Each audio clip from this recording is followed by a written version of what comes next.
mistake that the state admitted turned into any kind of criminality. The state Yeah, never because you admitted use that any money issue. In on your fact, they campaign. negotiated and actually went back and saw that it was actually a contractual issue. So for them to start a probe, even though this mistake happened with hundreds of people in the state, made me feel like this was actually politically motivated. In addition to that, we also looked No. at what they were actually looking at. The truth is, at the time of this mistake, the contract was for $21 million. Why are you using They only headphones? paid $14 million. And then they came back 4 years later to say that there was a mistake. In addition to that, the time of the mistake, I already left to start campaigning. They're claiming this mistake was done in July. I left the campaign, if you guys remember, in 2021, in May. And so when we look at it, we need to have justice. I'm happy that I get to tell the story because we've seen too many people. All right. That's. I'm afraid we're out of time on that Thank you. one. But thank you for the response. Our next question is a general question, and it focuses on jobs, wages, small businesses, and entrepreneurship. What is your plan to create good paying jobs that match South Florida's high cost of living? And how would you support small businesses and minority owned businesses? We will start with Dr. Joseph. First of all, you cannot have a create job, somebody finance it. You have to finance your own progress. I think a community bank in Broward in a community would be owning our own development. That's the way to start. We need to start owning things, not buying two things or renting things. We such a biggest district. There's no community that's on their own banks. All the banks are private, out of state, coming for development. When they borrow you money, they set the rules, they set the criteria. We need to have our own bank to borrow money to our own people to develop themselves by themselves, for themselves, by them. And I do believe that's the way to start. Thank you. The next up, Elijah Manley. Same Thank you, sir. question. Yeah, I spoke about jobs for all already, but I want to talk about small businesses. I mean, I think we need to support small businesses that are women-owned, uh, owned by people of color who have a hard time at getting access to the loans and the grants in the system. And so I think there's work that we can do in Congress to change that. Make sure we empowering young people as well who may only have a couple $100s in the bank, but I tell you, they should be able to start that business. They should be able to get the same type of grants and access to capital that other people are able to get, and that's what I want to focus on. But when it comes to jobs, jobs for all guaranteed, the federal government plays an important role in making sure our people are employed. We have a lot of infrastructure needs in this country, and maybe it's time we put people to work fixing these garbage roads that we have and these highways that need to be rebuilt. Thank you, Congresswoman Wasserman-Schulz. Thank you, Doug. Um, what I am working on now, particularly as a member of Congress, there are many ways that you can make a difference when it comes to people's upward mobility and ability to get better paying jobs.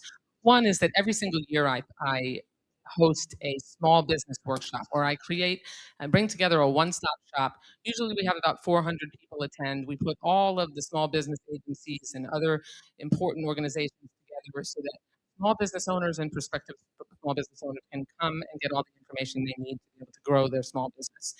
Also, the investments that we've made in Broward College to ensure that we have programs that are well funded, like the aviation training program that I've been able to pump millions of dollars in, so that we can have high paying airline jobs. We also need to work with the unions. I met with Longshoremen the other day to talk about making sure that we're not only focused on kids going to college, but those longshore and other union jobs are very high paying. We need to connect the school districts and the unions together so that we can make sure that those kids can get those Thank you kinds of very jobs. much. Next up, Congresswoman Sheila Sherfilus-McCormick. Same question.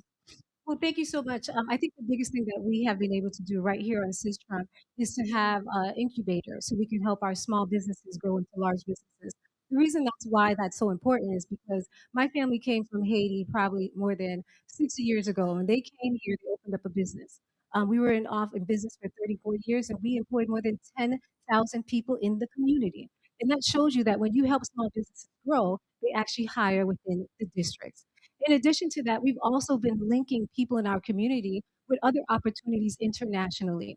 as the ranking member for the Middle East, we brought in so many different companies in different countries who came in and showed you how to do money. How do you get that loan to sell your product internationally? When we did these forums, we went all across the country, all across the state, and we found so many people who were interested in. At the end of the day, we need to put the money back into the community, and I'm the only member here who has done that. Put the money in your hands for you to grow. And we've also done that to raise everyone up together, united. Thank you. Thank you. Appreciate it.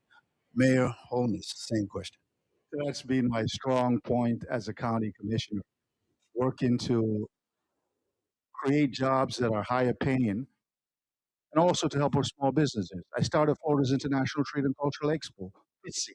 Many of you may have heard of that. And that's how we sell more to the rest of the world. We need to increase our manufacturing on high-end, high-tech products, such as medical devices that we do here in Broward County, and then export it to the rest of the world. We cannot allow for China, Russia, and other countries to outsell us. We must compete with them at all levels. In terms of skill upskilling and development, we need to put more money into technical training. We need to create more engineers also. We need to target money towards that so we can compete with the rest of the world. It is critical for a country that we do everything to upskill our people, compete with the rest of the world, to create jobs, and working with our unions. That's something that I've done here to ensure we have higher paying jobs for our people. Unions are the backbone of countering profit centered corporations that That don't is care your about the time, people. Mr. Holness, and we will now address your first direct question. So, how would you turn your county and municipal experience into federal results for District 20? Absolutely. The experience that I have here at a local level trains me and teaches me as to what is most important for our people and how we move an agenda. We did that here in Broward County. We have a lower poverty rate for black folks in Broward County than they do in Miami-Dade County because we targeted resources to where it's needed most. And we didn't say black. We looked at zip codes that have high poverty, high unemployment. The empowerment zones, we have 30 of them in Broward County that were designed by Congress, bipartisan legislation. There's nothing in it that says you must make goals to lift the people up that are within those communities. So we'll probably end up with gentrification on steroids. We need to put in that legislation funding to ensure that we're targeting money for early education, for technical training, for internship program, and ensure that the small businesses in these communities get a piece of the pie when these developments are being done and that they're not shut out and folks don't come in from elsewhere. And the community poverty moves somewhere else from where the investments are being made. That's a big part of what I've learned and will bring to Congress understanding the needs in our community. Thank you. For our next general question, we know Florida, we have a problem with premiums on insurance, property insurance. You hear the moaning. So we want to ask each candidate, you will have 1 minute. What role should the federal government play through perhaps disaster mitigation, flood insurance, housing availability programs, or other tools to address the rising costs of property insurance? We'll start first with Mr. Elijah Manley. Yeah, so I think the first thing we need to do is take on the insurance companies and the price gouge in our community. I think there need to be criminal charges for some of these executives. But the next thing I'll say is there are people sitting up here, including the congresswoman, who have taken thousands of dollars from insurance companies that caused the affordability crisis. So it's very hard to be here and say that we are going to tackle the affordability crisis when we're taking money from them. Well, since your name was mentioned, and you also have the same question, please respond to that allegation of taking perhaps donations from insurers, as well as what would you do about the rising cost of property insurance? Well, let me focus on the 1 minute I have to answer that question, which is that if you remember back in 1992 when Hurricane Andrew hit, after that, I was in the State House of Representatives, and one of the things that was critical is because the bottom dropped out of our property insurance market, we created a catastrophe fund, catastrophe fund that helped make sure that the reinsurance market was not, because it crumbled underneath it, was going to be able to make sure that we could sustain us. And through those years, we thankfully were able to not have the whole But what we need to do at the national level that we can do is create regional compacts, because every state deals with natural disasters. We need to pool our resources in regional compacts, create catastrophe funds so that we can have insurance of last resort as an option. And I mean, those are the kinds of things that we can do. I co-sponsored legislation to achieve that goal.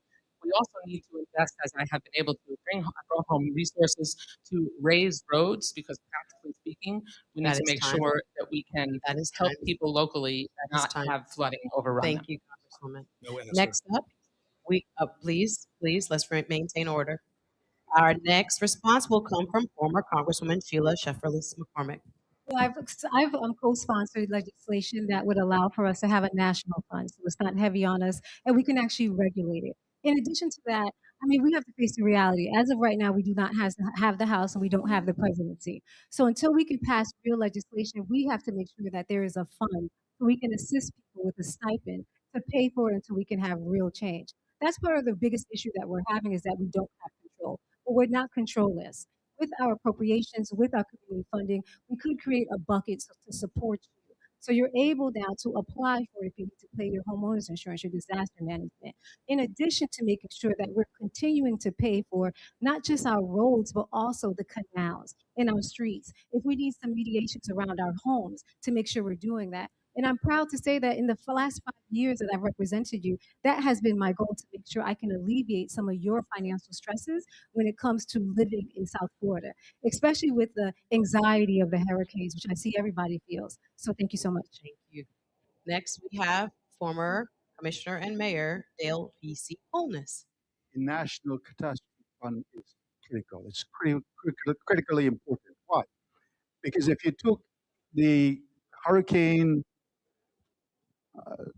insurance program out and leave everything else, you're going to save as much as 30%, even beyond that. Because one of the biggest costs that you have for your insurance is because we're in a hurricane zone. But California have wildfires. Texas have other flooding and other issues, and we have tornadoes in the Midwest. If we have a fund that takes those out and put it in a national catastrophe fund, that will lower insurance not only in Florida but across the country. The other part of it is hardening, especially for low-income families, putting funding in place to help them to harden and upgrade their homes so they can have storm protection, doors, windows. We do that in Broward County to help lower the cost. If you have that, you can get a lower insurance rate when you utilize the program. Thank you. That's your time. And Dr. Rod Joseph, same question. There's power, there's authority. You are the step up to the authority. If you have power, sometimes you don't have the authority. I think we need to stop making excuses. A counterpart, Congresswoman says since 1992, imagine, since 1992, she's been engaged in politics and nothing has done. We're in 2026. It's time for a change. And also, I do believe we need to take out big money.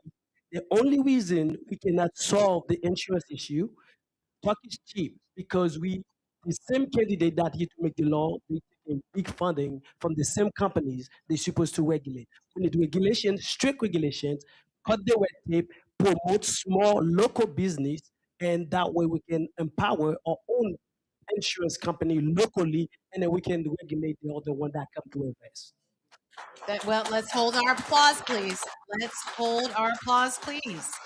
Since we have heard this made mention of twice now, I think it's appropriate if the Congresswoman would like to address whether or not she has been supported in any large measure by insurers. And in Mr. Joseph's comment, he stated that there's nothing that you've done. If you'd like to address if you've done anything with respect to insurance.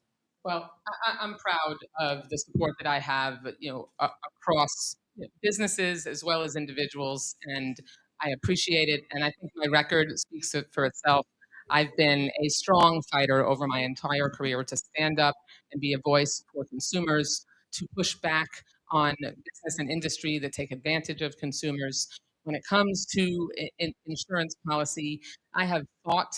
I fought to pass the Affordable Care Act to make sure that insurance companies couldn't drop you or deny you coverage for pre-existing conditions, to ensure that preventative screenings were free so that we can help people's lives be saved. As a breast cancer survivor, I can tell you early detection is the key to that survival. When it comes to insurance regulation, it's absolutely critical that we make sure that we have consumer protections in place, and I've fought successfully to ensure that that was the case through my whole career. Thank you. This next question is for Dr. Joseph. You are running in a Republican primary, but if things go your way, you are trying to represent a Democratic district. So, would you please name an issue where you would break from your party if it was not in the best, to represent the best interest of District 20? First of all, TPS. TPS is one thing I'm very solid about. I'm very vocal about it. And also the treatment of the what we call the DEI, which is I do believe that the parties itself. I don't come here to represent a party. I'm here to represent my community. I'm here to represent my district. The need of my district is not general to the same need across the nation because some districts are better than another in the state of Florida. I'm here to, as a child that grew up here, I need to make sure I stand. I don't come here to bring change. I need to fight for what we deserve, what belongs to us, because we've been very neglected in the last 34 years. I think it's time for somebody that don't come to do politics, that come with actions to solve the problem. That's what I'm here. All right, thank you. Our next, our next Quiet, question. please. Our next question is a general question that focuses on infrastructure, transportation, and environmental resiliency. What federal investment would you prioritize to improve transportation, protect healthy beaches and coral reefs, preserve clean water and natural areas, and reduce the impact of flooding? We'll begin with Congresswoman Wasserman-Schulz. Thank you so much. Boy, I'm sorry I only have a minute. Uh, I can tell you what I have already done to do that. I've been able to secure $3 billion for Everglades restoration. We have been restoring the river grass over the last 26 years. Additionally, I brought home $1.1 billion that I led the fight on and successfully secured for additional Everglades restoration funds. Ensuring that we have clean drinking water and rebalance the flora and fauna in our state is critical. In addition to that, you know, climate change and global warming is not sometimes a one-day thing for us. It's a right now thing. Ensuring that we can arrest that sea level rise, ensuring that we can invest in raising roads so that people's homes aren't flooded. We have sunny day flooding here through king tides, and we need to make sure that we're investing in infrastructure to protect those homes while also making sure that we can go after the oil industry, prevent oil drilling off the coast of Florida, Thank and you. ensure that we can address climate change. Appreciate that. Same question for Congresswoman Sheila Sherfilus-McCormick. Well, thank you for that. One of the biggest things that we did with infrastructure is that we made sure that we not only just got the funded when we passed the infrastructure bill, but people in our district actually had access to those contracts. When it comes to the money that was coming in, we made sure that you in this room can apply and get it. And we've been pushing ever since to make sure that we're participating in infrastructure. In addition, if you remember the historic rains that we had, we visited all the small businesses who were impacted and help them get money so they can rebuild. We visited the homes and the neighborhoods that were flooded. I remember some people pulled out a canoe, if you remember that. We had the most rain, and we were actually there in the trenches with everyone to make sure they had access. Worked with Broward County to make sure that people can actually know how to apply and to actually help their homes. Now, there's more work to do, and that's why I'm running again, to make sure that this funding will be here to help everyone. Thank you. Um, Mayor Holness, same question. So the transportation issue, I don't think we've addressed. Let me tell you, in Broward County, we passed the additional tax, penny tax to match Miami-Dade, Miami and Palm Beach County to put more money into transportation. It's critical for us, especially in District 20, where large numbers of people don't have their own vehicles. Within that, what I put in place was to ensure that our small business participate. That additional funding will create $16 billion over 30 years to enhance transportation. What that does for us, is our seniors on the TOPS program, the paratransit program, now have better access. Workers going to work now have more transportation option to get to work so they can be productive. We must also, at the federal level, put funding in place for resiliency, and to prevent climate change, we need to put in place alternative to fossil fuel so that we can reduce the emissions that help to cause the issues that we have with climate change. That is time. Next question, the same question, I'm sorry, for Dr. Joseph. Climate change is something that's affected the whole world, and we all aware of the change. We see the tsunami, we witness all the wildfires, all the floods. Before we invest in deeply into prevention of that, we need to make sure the people that's going to work to prevent it, they're taken care of. Because we cannot just to prevent the nature and then everybody die. We need to make sure we take care of our citizens first, make sure they can afford healthcare, make sure they can afford um, affordable living, make sure they can feed their families, and then they can start in about saving the nature. Because if everybody died and then we try to save the nature, try to save it for who? Thank you. Lastly, Elijah Manley, same question. Probably one of the only candidates on this stage that has taken public transportation, and I can tell you it's a mess, and we need to get it fixed. I mean, mediocre. You're standing out in the rain and the sun waiting for a bus. We need to make some major investments. The only issue of climate change, the greatest national security threat to our country. I support a Green New Deal because what the fossil fuel industry is doing to our country and to the world is criminal, and they should be held accountable for it. But just a few moments ago, the Congresswoman again mentioned about taking on the fossil fuel industry, and I agree. The problem is she is taking hundreds of thousands of dollars from the fossil fuel industry. I'm just telling the truth here. We got to stop accepting politicians just telling us stuff about what they think they have done. Let's talk about what we need to do and what you actually have done. That you have taken hundreds of thousands, it's true, from the fossil fuel industry. It is very true. We'll go on open It secret so is you can not a see back for and yourself. forth. Make your point, sir. I am. So yes, we need to stop taking money from the fossil fuel industry, and then we can take on the oil industry. All right, audience, please. Please, no applauding. Thank No you. applauding. We got to keep it moving. We're all on television.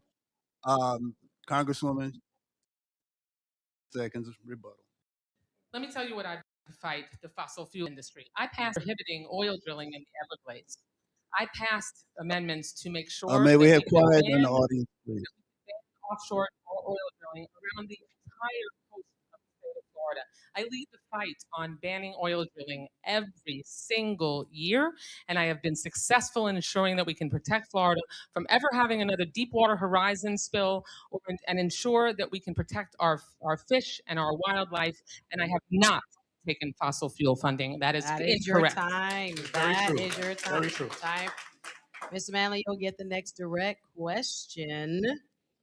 I'm going to ask you about Florida's SB 1 or 1134-1134. For the audience and the viewers at home, SB 1134 is the law that was signed by Governor DeSantis in April of 2026 that prohibits counties and municipalities from funding, promoting, or taking official action related to diversity, equity, and inclusion. So, Mr. Manley, my question is based on Florida's SB 1134, which will bar again local governments from funding or maintaining DEI offices or programs starting in January of 2027. What federal action, if any, would you support to protect equity and inclusion in South Florida? You have a minute. Well, first of all, we already know that Governor Ron DeSantis, in case he's listening, you're racist. We know he's a racist. And what he has done in this state, first with the Stop Quiet, Woke Act, please. the Stop Woke Act first, and then all this other legislation. I mean, you can't have a Juneteenth flag up anymore. You can't have a Pride flag up anymore.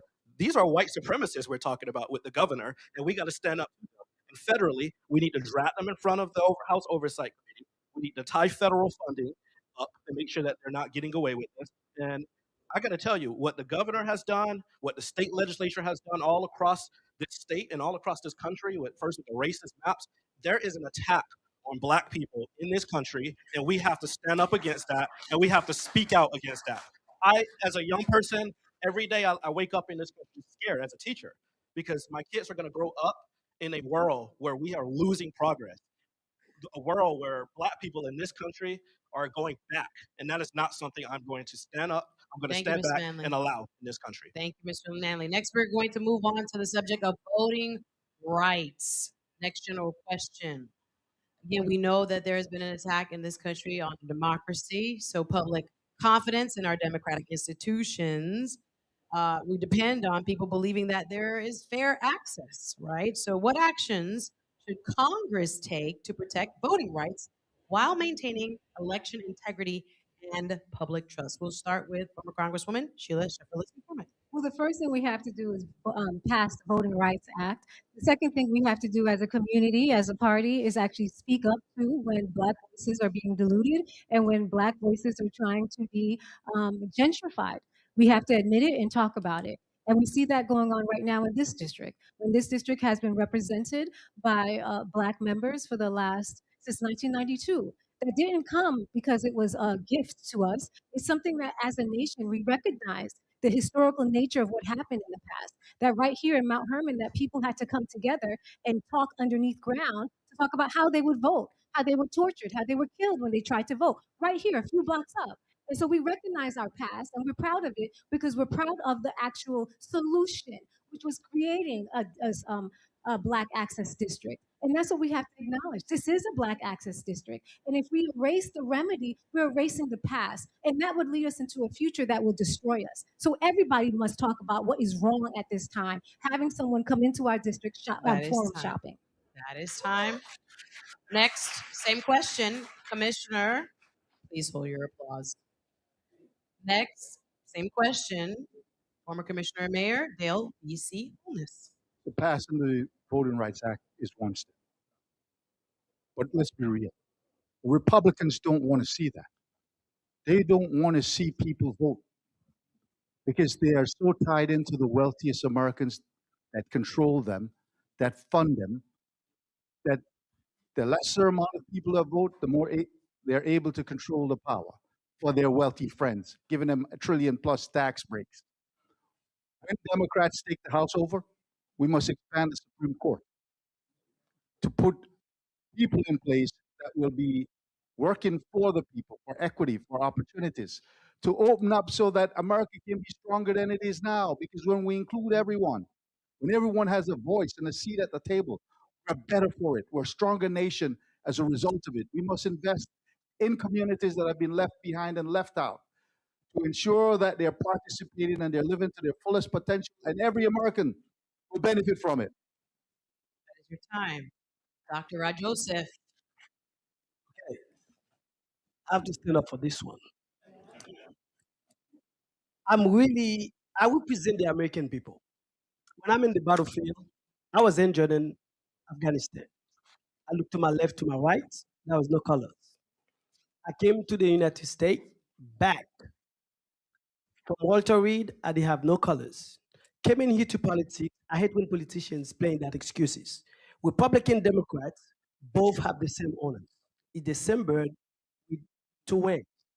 The two wings, left and right, is the same bird. Anybody of Congress should pledge they're not going to receive money from any special group, any special interest. I guarantee you won't have any voting problem in this country. Because the people that finance the left and the right, they are the ones that get their ways. They no longer, they go fighting in Washington, D.C. Left, right, your problems stay the same for like every election. We need to stop the funding from the corrupt people, from the corrupt congresswomen and men, and then we have the voting rights easy to Thank you, sir. Please, no applause. Thank you very much, Dr. Rod Joseph. Next, Mr. Elijah Manley. Well, I'll take a pledge with you right now. I will not take a dime from a corporation or a special interest group. Quiet in our audience, please. That's a promise. But here's what I'll say. One, we need to abolish the filibuster and pass the John R. Lewis Voting Rights Act. Second, we need to pack the Supreme Court because what Donald Trump and the Republicans have done has been lawlessness. They don't follow the rules. Why are we following the same rules? We need to fight back. But also what we saw in Tallahassee where they tried to rig these districts. Because in order for them to win, they have to rig the elections. They can't win on the affordability crisis that they created. And, while the Republicans are trying their hardest to silence Black voices, I don't expect somebody in our own party, a white Democrat, to do the same. I don't expect that. I'm sorry. I mean, what we're seeing. Quiet in the audience, please. Quiet in the attack audience.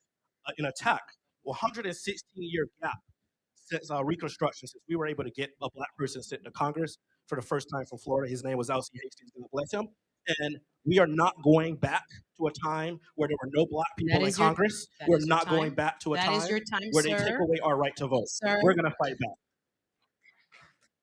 we now have a response to the same question, and if you would like to address that in a rebuttal for a few extra seconds, Congresswoman Debbie Wasserman-Schulz. Thank you. First, we need to make sure that everyone votes, because that is the key to making sure that we can elect the right people. And in November, when Democrats take the majority and we elect the first Black Speaker of the House of Representatives, Hakeem Jeffries, we will have the ability to make sure that we can pass the John R. Lewis Voting Rights Advancement Act, that we can enshrine the right to vote in the United States Congress, a, a, a bill that in the United States Constitution, a bill that I am a co-sponsor of. We have to make sure that we ban gerrymandering, that we ban mid-decade gerrymandering, that we ensure that blowing up districts and having legislators choose their voters instead of the other way around is prohibited under federal law. And to address the accusation here, you know, I have spoken with hundreds of people now in District 20, and it is absolutely certain that representation matters and lived experience matters. But experience and making sure that you have someone who has the seniority and the seasoning to be able to deliver for a district, it matters as well. And it is going to be my job, if I have the privilege of representing District 20, to enhance the lived experience of the people of District 20. And I pledge to do that if I'm elected in November. Thank you so much. Okay, that is your time. The next question is for, luckily or not, Congresswoman Debbie Wasserman-Schulz, and Debbie Wasserman-Schulz only. Unlike your previous congressional districts, you now are running for a district that's a black access district. How would you ensure representation, particularly when it comes to office staffing, outreach, and constituent service? I have made a commitment to diversity for my entire career. The very first bill that I introduced as a member of the Florida House of Representatives was the Gender Balanced Minority Act, which passed, that ensured that in the 1,200 boards and commissions in Florida, that we had 50-50 gender balance and proportional minority balance on all those decision-making boards, because diversity is critical. I also, when I was chair of the Democratic National Committee, made the first commitment to a diversity spend in contracting, major and minor contracting, 1/3 diversity spend. We exceeded that in 2012. We increased it in 2016 and exceeded it again. I have had a very diverse staff for 21 of 22 years. My chief of staff was African American, and I was, for most of that time, one of only 3 white members of Congress whose chief of staff was Black. I have, over the many years I've been in office, I have always had a breadth of diversity on my staff. I always will. That's And I your will time. continue to fight to make sure that other That is your members time. hire That is your diverse staff time. as well. Thank you. The next question is a general question, and it focuses on healthcare. As we all know, healthcare is a major cost for families here in District 20, and we'd like to know, what would you do in Congress to make healthcare, prescription drugs, mental health care, substance abuse treatment, recovery services, and community health services? This is a long question. More affordable and accessible in underserved neighborhoods. We'll start with Congresswoman Sheila Sherfilus-McCormick. Well, thank you for that question. One of the first things that I did while we were in Congress was to make sure that we were giving tablets to our seniors so they can actually have access to healthcare from at home and not be exposed. Another thing we've been doing also is funding mobile clinics so they can go in and do screenings. What is important also to represent this district is that we're looking at who the people are and making sure healthcare meets their needs. So we've been taking affirmative steps to make sure that everyone is covered. One of the things that we do is support healthcare, Medicare for all, because we can't allow certain people to live and certain people to die just because of your economic status. And I also want to talk about our community funding. My community funding has really been focused on making sure everybody's life gets better. And I don't look at everybody just in a world of everybody's equal, because it's not true. We see more and more diseases that are focused on different communities. And the money I've been putting back when it comes to healthcare has been doing exactly that. If there's a community that needs help, we focus on that healthcare and we've been able to provide it and to help everyone in the community. Thank you. Um, Mayor Holness, same question.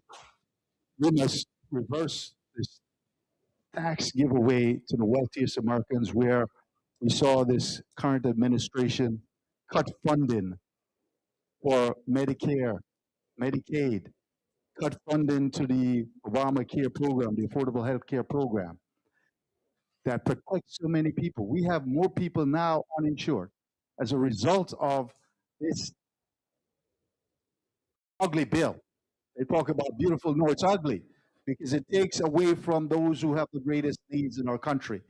That must be changed and changed immediately. And that's why we should fight for every seat in the House in Florida. We should have gone for 22, the strongest candidate that we have, to ensure that we get to the 218 that will make Hakeem Jeffries the Speaker of the House.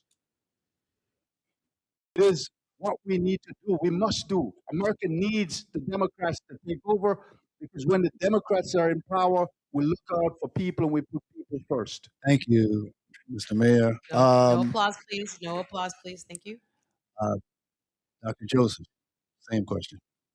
Healthcare is a right, is a human right. It should not be a privilege. And this is the only developed country where people have to put aside 60 to 70% of their earning toward medical issue. I think, first of all, you mentioned mental health. As a veteran, I've been in touch with a lot of veteran groups. We need to decriminalize mental health issues because that is a pipeline to the pharmaceutical company. They defrauding the government. They even have what we call human brokers.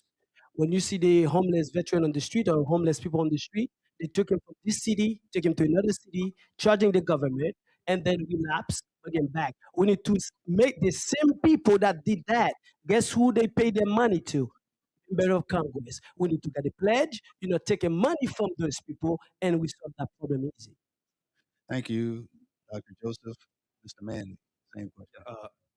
Like Congresswoman McCormick, I support Medicare for all. I believe in the richest country in the world. We should guarantee healthcare as a right to all of our people. We're the only major country that doesn't do it, and that's wrong. I mean, seniors shouldn't have to be halving their medicines. They shouldn't have to be rationing. When you're sick, you should be able to go to a doctor, and instead of giving tax breaks to billionaires like the MAGA Republicans did with this nonsense bill in Congress, we should be investing in people, investing in building hospitals in our community. I know in Palm Beach, there are people in Belgrade and Pahokee who are struggling to find a hospital to go to because it's rural out there. We need to invest in clinics right here in 33311. We need to invest in making sure all of our people have access to health care. In Congress, I will strongly sponsor Medicare for all. I believe strongly that we need to take on big pharma and prosecute the executives that are making sure we don't have health care. We got to stop that. All right, thank you.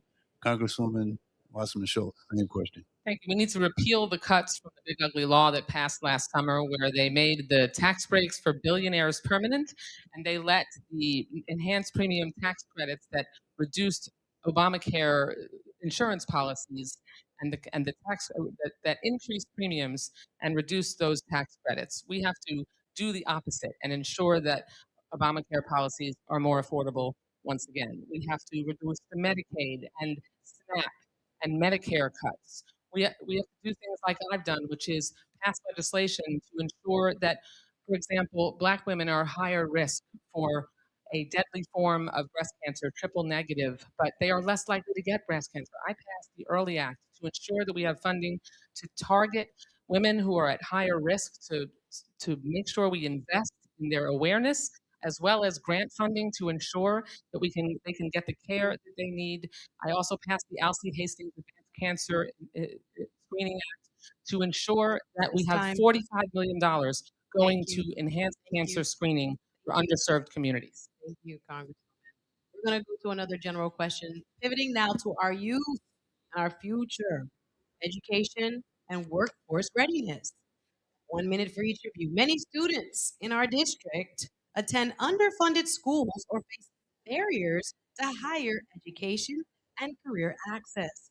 What investments would you prioritize to to improve educational outcomes and create opportunities for young people in technology, entrepreneurship, skilled trades, public service, and other career pathways. We'll start with you, former Broward County Mayor and Commissioner Dale V.C. Holness. So first, we should make college free for at least 4 years for those who are moderate and low income.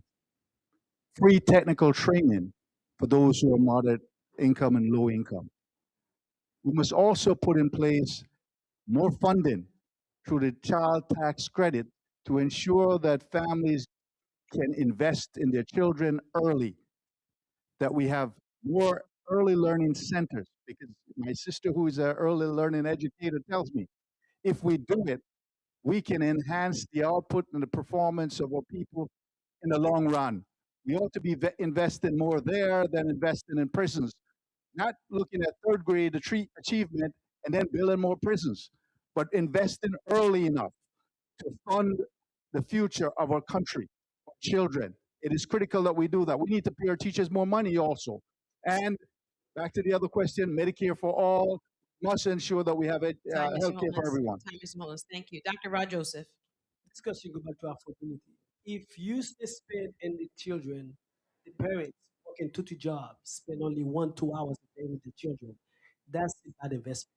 We need to make sure we structure a system where the parents can have jobs and also be able to spend time with their kids. And you see, statistics shows children that spend less time with their parents, they most likely to have behavioral issues. So we can invest million in the children program, but if the parents working 2-3 jobs, they don't even know their name of their teachers sometimes. They don't even know who's the teacher their kids spend time with. I think that's a bad investment. We need to make sure we create a condition where the parents can get a job, with put time to spend time with their kids, and then to invest also in their kids. I think that would be a good return for us and the country. Thank you. Mr. Manley. I support tuition-free college for everybody, so that everyone can go and get a high-quality education and come back to the community and create businesses, create jobs. But I also support investments in early childhood learning and early childhood education, as well as universal childcare for people, because I know there are so many hardworking people in our community who can't afford childcare. And so we have to fix that. We also have to pay our teachers more. We have to stop sending public dollars off to for-profit institutions. And also, there's going to be a ballot measure this November to get rid of property taxes or whatever the Republicans are claiming. And I'm telling you to vote no on that, because if that succeeds, a lot of our schools and police and fire and other services that we need in our community are going to be cut. Thank you. And to Congresswoman Debbie Wasserman-Schulz. Well, again, we need to vote because we need to make sure we have a Democratic majority in the Congress so that we can reverse things like Donald Trump's assault on public education, reverse his elimination of the Department of Education that he's in the process of closing down. We have to make sure that we do what I have already done, and that's bring home funding for vocational education, make sure that we're investing in not just the traditional pathway to college programs, but ensure that there are lucrative opportunities for young people to be able to get an education that translates into a lucrative job right away. We need to do what I've already done, like creating the Business and Learning Initiative for early childhood education, so that we can grow and strengthen child care centers, owners, and directors, and the legislation that I'm working on to make sure that there are no cost or low cost loans available to open those child care centers and serve the community. Thank you. And finally, Congresswoman Sheila Sherfilus-McCormick. Well, one of the major things that we did, we passed legislation that actually allows for the federal funding that was coming through the CHIPS and Science Act that was usually going to colleges for them to actually go to vocational schools. That makes it more accessible for people who want to go into cybersecurity, making sure that you can actually have a federal job and creating a pipeline. We did several programs like that. And they came and they talked about DEI on the administration. They removed it. Many of our students who were here in our district actually lost their scholarships. I was one of the only members of Congress on this stage who fought for our kids to get back those scholarships so they can have a pipeline into federal government. In addition to that, we have to look at all grade levels. So many of our kids are being diagnosed with different deficiencies. And right now, we need to put money through HHS to make sure that parents can get that money for behavioral history. So they can get that money so they can have tutoring for their children. This is the first time in history finding more of our kids are being diagnosed with autism, dyslexia, and a abundance of things. And we have to provide those funding for those parents so their kids can thrive That is your and time. all of our kids can thrive. That is your time. Thank you. Our next general question focuses on public safety. Communities, particularly those in District 20, want both safe neighborhoods and fair treatment under the law.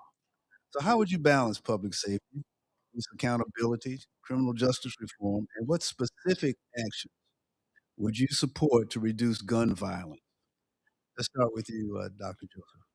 Um, Gun violence, this is everybody's responsibilities because gun don't shoot people, people use the gun.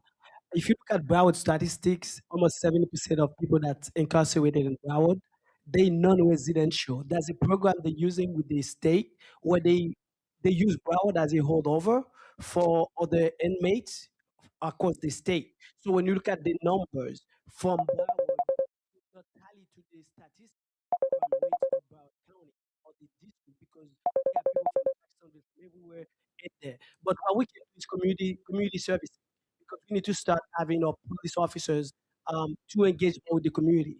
And community engagement is the best way to go to prevent delinquency, to also engaging with the parents. And then not all call are a criminal calls. We need to make sure we start doing policing, community policing, where we treat everybody humanly, respectfully, regardless of skin colors. Thank you for that answer. Mr. Manley, same question. Public. You know, I lost a family member to police violence, and so this is very personal to me. And I really do believe strongly that we need both to reform the police, but we also need to make sure we has criminal justice reform in this country again because I haven't seen it under this administration, especially their attack on the black community. But there are programs that exist in our community that have worked. Like in Fort Lauderdale, they have the community court program. I think we need more programs like that, and we need to invest more money in programs like that.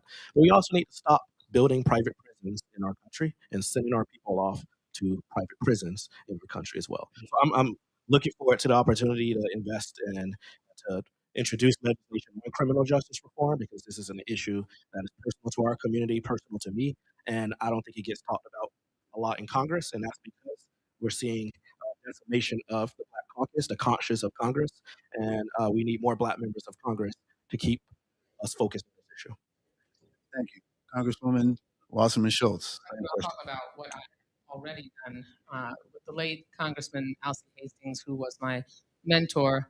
After Ferguson, after the shooting at Ferguson, the murder at Ferguson, he and I came together and formed the Law Enforcement Community Task Force. We worked for 4 years to bring law enforcement leadership together with our young people, held school assemblies around District 20 to ensure that we could hear the voices of young people, address their concerns, do that in front of the police chiefs here, and ensure that we could move forward together on better relationships between the community and law enforcement. I also introduced on gun violence Jamie's Law, which would ensure that we have background checks on ammunition purchases because it's already illegal to purchase ammunition in the same way that it's illegal to purchase a gun, but they don't check. So making sure we put obstacles in the path of people who would do people harm with a gun is essential, and ensuring that we have police body cameras, which I brought home funding for, to ensure that That is there's time. That is accountability time. in place as well. Thank you, Congresswoman. Um, Congresswoman Sherfilus-McCormick, next, same question. Well, I've been focusing on making sure we're dealing with the root cause. Many of the root causes has been mental health. I was one of the only members in the state of Florida to one of my first initiatives was to make sure that we actually had a mental health specialist in the police force at Miramar when Miramar was part of my district. So anytime a call went out and the person had an issue, that mental health specialist went out first also with them to make sure our children weren't getting shot, our parents, our veterans weren't getting hurt. The second thing we've been doing also is dealing with domestic abuse. We've given money to the city of Lauderdale to deal with domestic abuse. Too many times they get that call, but they're not investigating it correctly, not looking into it, finding out what's happening. In addition to that, when it comes to safety, we have to be honest with us of what happens. There's an assumption of criminality when they come into our neighborhoods, and we have to make sure that assumption is removed. And every single person is dealt even equitably and fairly. I honestly worry for my children. I'm a mother of a son and a daughter and my parents anytime a police call is made. And our officers work so Thank hard and you. they deserve the help they That's need. time. Thank you. Mayor Holness, same question. At the local level, passed civil citation program that removes the ability for young people to go to prison or to jail for having a little marijuana, vagrancy, petty theft. These are issues that now they get a ticket, and we need to ensure that all our police departments are utilizing that to the maximum.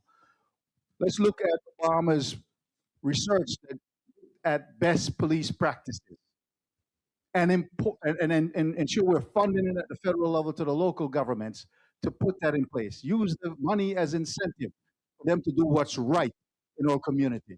That's a big deal for our nation.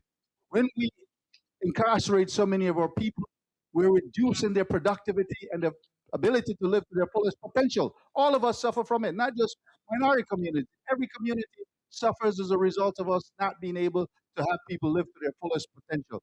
All of us as Americans That's must stand for that. that's time. I'm going to interject another question just because in communities of color, we hear a lot about qualified immunity. For those who do not know, qualified immunity is a legal doctrine that shields government officials, including police officers, from civil liability in lawsuits unless their conduct violates clearly established statutory constitutional right. Do you support, or can you show me by raise of hands who supports on the federal level protections for police officers, including doctrine of qualified immunity? Can you raise your hand if you support it? If you do not, you support qualified immunity, Mr. Joseph. If you do not support qualified immunity for police officers, can you please raise your hand? I think we have to talk about that. In certain circumstances, there has to be that protection, but there's been abuse of it. I have five brother-in-laws. They're all police officers, and in some circumstances there are, but we're seeing an abuse. So a blatant yes or no, I think, kind of co-opts it, and we should have more time to All discuss it. right, thank you. And she spoke on that. I'll allow 10 seconds for each of you. Mr. Holness. She spoke on that. Correct. It must be something that clearly they did wrong. And it's hard when they have to defend themselves. Understood. So training is critical and de-escalation. That's a part of what Obama put in place. I saw a young man get shot in the front Thank you, lawn sir. because he was mentally ill. We've got to train and protect our police also, but we have to look out to see that some, the bad ones, Thank you are for not that there. context, sir. Mr. Joseph. Qualified immunity always do not stain criminal intentional intent. So the reason qualified immunity is important for law enforcement because we don't want to have half a police officer in the precinct that's their complaint, and then you have like 20 officers out because of complaint. Because until they get suspended, and the next thing they took out their qualified immunity, and they're not getting paid, and all those things, their family get affected until proven by a judge Understood. they guilty. Yes, that's we left it to the We judge. appreciate your thoughts. Mr. Manley. I think we need to abolish qualified immunity. There should be special privileges for everybody. I heard that before. I also think that when police officers commit acts of violence against our community, they should come out of their pension, these civil settlements. And Ms. Wasserman-Schulz. I have voted for legislation that was sponsored by Please hold your applause. I voted for legislation which was sponsored by my former colleague Karen Bass to eliminate qualified immunity, but we've seen ICE officers and law enforcement officers murder people of color in cold blood and get away with it. And we have to make sure that we change the law to ensure that that can happen and that there can be consequences. Thank you. And since you were talking about this, I'm going to go to immigration. Immigration next, I think it's appropriate. South Florida is home to many immigrant families. And we have seen, as you talked about, the call for immigration reform, like I was just bringing up, law enforcement reform and ICE funding, et cetera. What immigration reform should Congress prioritize? And how would you protect both public safety and the rights and dignity of immigrants and immigrant families in